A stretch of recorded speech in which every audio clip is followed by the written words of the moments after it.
आज का टॉपिक मुझे लगता है बहुत ही इंपॉर्टेंट है और मुझे आपको ये बताना भी बहुत ज़रूरी है क्योंकि अब बच्चों के स्कूल धीरे धीरे फेज मैनर में गवर्नमेंट ने डिसाइड किया है कि अब खुलेंगे। बट यहाँ हमें किस चीज़ को लेके बहुत वॉचफुल रहना है because this is very important as our small kids are involve in this.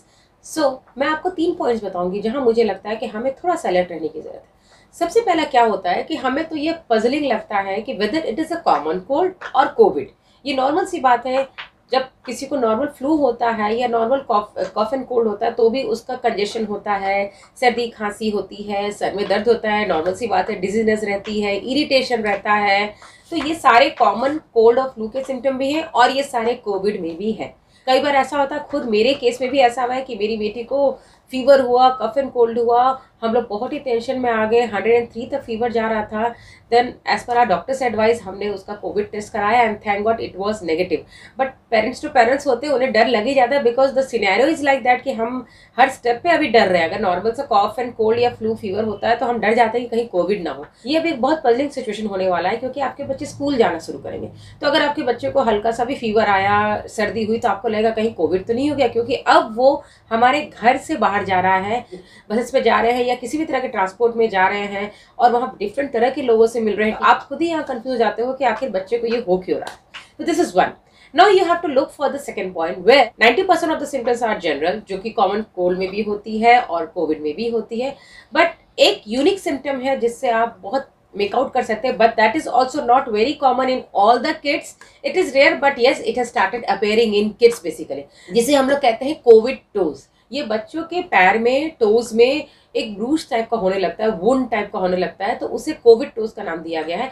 अगर आपको अपने बच्चे के पैर पे उस तरह का कोई भी छोटा सा घाव, कट दिखता है तो आप उस पर जरूर ध्यान दीजिएगा। Somewhere it is an indication कि अगर और सब सिम्टम भी हैं, फीवर है, सर्दी है, खांसी है, कंजेशन फील हो रहा है या ब्रेथलेसनेस हो रहा है और साथ में अगर ये भी है, तो कहीं ना कहीं आप श्योर हो सकते हैं कि ये कोविड है और आप प्रिकॉशनरी मेजर्स ले सकते हैं। यहाँ ये बात डराने की बिल्कुल नहीं है, यहाँ ये बात आपको बताने की है कि अगर ऐसा कुछ भी सिम्टम होता है तो वी शुड बी अलर्ट, और अगर पता रहेगा तो ही तो हम एक्शन ले पाएंगे प्रॉम्प्टली। इसीलिए बहुत जरूरी है कि हमें सारे सिम्टम्स का ज्ञान होना बहुत जरूरी है, क्योंकि आपके बच्चे अब स्कूल जाना शुरू करेंगे तो आप पहले से प्रिपेयर्ड रहेंगे, तो ये सबसे अच्छा होगा आपके लिए भी, आपके बच्चे के लिए और सारे फैमिली के लिए। थर्ड पॉइंट वुड बी, अगर ये सारे सिम्टम आपको दिख गए देन व्हाट नेक्स्ट। तो सबसे पहले तो आपको अपने बच्चे को सबसे सेपरेट करना है।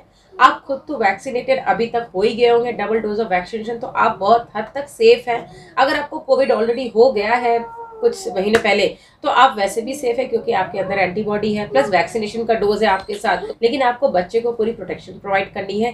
साथ में आपको ये भी ध्यान रखना है, क्योंकि अब ये सारे सिम्टम्स दिख रहे हैं, जरूरी नहीं है कि ये कोविड ही है, लेकिन आपको सबसे पहले फ्लैशबैक में जाके ये समझना होगा कि बच्चा किस किस के कॉन्टेक्ट में आया है। You get in touch with the school. अगर आपको स्कूल से इंफॉर्मेशन मिलता है किसी बच्चे को कोविड हुआ है रिसेंट 5-10 डेज में, तो आपको समझ में आएगा कहीं ना कहीं उसके कॉन्टैक्ट में था, तो हो सकता है हो जाए।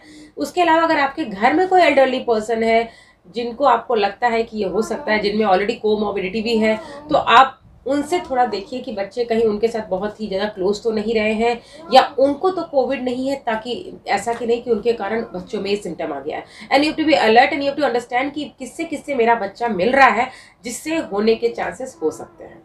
अब क्या करें अगर ये हो जाए। मोस्ट ऑफ द केसेस में ये देखा गया है कि ये बहुत ही डेंजरस या फैटल नहीं है बच्चों के लिए, बट स्टिल हमें क्या क्या प्रिकॉशन अपने लेवल पे लेना है। सबसे पहले तो आपको पैनिक होना बंद होना होगा, आपको खुद को स्ट्रेस से दूर रखना। ये जितना मेरे लिए बोलना आसान है, ये मुझे पता है उतना करना मुश्किल है, क्योंकि मैं खुद एक मदर हूँ। और जब मेरी बेटी को कोविड नहीं, जैसे कि मैंने आपको बताया कि हम लोग बहुत डर गए थे और हमने कोविड टेस्ट कराया था, मगर वो जो समय था 2-3 दिन का, दैट वाज रियली बैड। तो उसने मुझे कहीं ना कहीं समय ने सिखाया कि you not lose your patience, क्योंकि अगर आप नेगेटिव हो जाते हैं और अगर आप टेंशन में आते हैं तो जहाँ आपका दिमाग को एक ओपन पैराशूट की तरह काम भी करना है ना, वो काम करेगा नहीं और फिर आपसे गलतियों के बाद गलतियां होने लगती है। तो इसलिए बहुत ज़रूरी है, कोशिश कीजिए बच्चों को जब इस सिचुएशन में आप देखें तो आप पैनिक मत क्रिएट कीजिए, घर के माहौल को थोड़ा लाइट रखिए, आप सारे सिचुएशन को एनालाइज ठीक से कीजिए, जो जो स्टेप्स आपको, जो जो प्रिकॉशंस आपको लेने हैं, जो जो लाइन ऑफ ट्रीटमेंट आपको फॉलो करने हैं, प्लीज डू दैट। आप करते रहिए and be positive and things will be all right. बच्चे को एम्पल अमाउंट ऑफ रेस्ट की बहुत जरूरत है, तो उसे आराम से रेस्ट करने दीजिए। कम मूवमेंट करने बोलिए, एक रूम में तो कन्फाइंड है तो कम मूवमेंट करने बोलिए। टॉयज ऐसे रखिए जिससे बच्चे बैठ के खेल सके, तो इनसे बहुत ही अच्छा होगा कि बच्चे को रेस्ट मिलते रहेगा। वाटर का जो इंटेक है वो बहुत ही ज्यादा बढ़ा दीजिए, वार्म वाटर देने की कोशिश कीजिए, because that really works well. अगर किसी तरह का कंजेशन हो तो वो बहुत हद तक हेल्प मिलता है उसे। अगर आपका बच्चा स्टीम ले सकता है और आप किसी तरह से उसे स्टीम लेने में ला सकते हैं तो प्लीज स्टीम ले आइए। ये मैं ये नहीं कह रही हूँ कि बच्चे को कोविड है ही, लेकिन ये ऐसे भी अगर किसी भी तरह का कंजेशन है, कफ एंड कोल्ड है, तो ये बहुत ही हेल्पफुल होता है। अगर बच्चा थोड़ा बहुत 5-6 मिनट के लिए अगर स्टीम ले ले तो उसके लिए बहुत ही हेल्पफुल होगा। उसको रात की अच्छी नींद आएगी, और जब रात की अच्छी नींद होगी तो ऑब्वियसली बॉडी रिकवर बहुत जल्दी करेगा ना। कब हमें थोड़ा सतर्क होना चाहिए, कब हमें ऐसा लगता है कि नहीं अब हमें डॉक्टर्स को तुरंत कंसल्ट करना चाहिए। बच्चे की नॉर्मेलिटी पे ध्यान रखें। कहीं तो आप ध्यान रखें कि बच्चे का सांस लेने की शक्ति तो कम नहीं हो रही, या उसको ब्रीदिंग प्रॉब्लम तो नहीं शुरू हो रहा है, उसको हाई फीवर तो नहीं हो रहा है। अगर बहुत ही सीवियर एब्डोमिनल पेन बच्चे को पेट में होने लगे, तो अगर आपका बच्चा कंटिन्यू से कहता है कि मुझे मेरे चेस्ट पे पेन हो रहा है, चेस्ट पे पेन हो रहा है, तो इसे इग्नोर मत कीजिए। ये सारे साइंस के साथ ये साइन भी बहुत ज़्यादा ही इंपॉर्टेंट साइन है, तो आपको पता होना चाहिए कि ये सारे साइंस हैं और मुझे यहाँ पर स्टेप लेने की ज़रूरत है। मैं आपको यहाँ डराने की बिल्कुल ही कोशिश नहीं कर रही हूँ, because I have gone through all this things, that's why आपको डराने की बिल्कुल कोशिश नहीं कर रही हूँ। यहाँ मैं आपको सिर्फ बताना चाह रही हूँ कि educate yourself, keep yourself informed, ताकि ऐसा कुछ भी हो तो you are prepare to take the action. ठीक है, इसके अलावा जो हमें लाइफ लॉन्ग अभी चलानी है वो तो वैक्सीनेशन प्रॉपरली लेना ही है हम लोग को। जब जब गवर्नमेंट के नॉर्म्स आएंगे हमें वैक्सीनेशन लेना ही होगा, बूस्टर डोज हो या कुछ भी तरह का वैक्सीनेशन का डॉक्टर्स और भी रिकमेंड करते हैं इन फ्यूचर। सेकेंडली, हमें हैंड हाइजीन पे बहुत ही ध्यान देना है, and the most important thing, have to wear mask. अपने बच्चों को प्रैक्टिस कराइए घर में। इसके लिए मेरा एक वीडियो भी है, प्लीज आई बटन पे मैं इसका लिंक दे रही हूँ, इसको आप जरूर चेक कीजिए। आपके बच्चे अगर छोटे हैं, मास्क फेंक देते हैं, तो उन्हें आप कैसे एडुकेट कर सकते हैं, ये वीडियो को आप जरूर चेक कीजिएगा। तो इसी के साथ ही मैं अपना ये आज का वीडियो खत्म करती हूँ, फिर मिलती हूँ मेरे नेक्स्ट वीडियो में। तब तक के लिए आप सभी को मॉमी लॉजी विद रेनू की तरफ से नमस्ते एंड स्टे सेफ।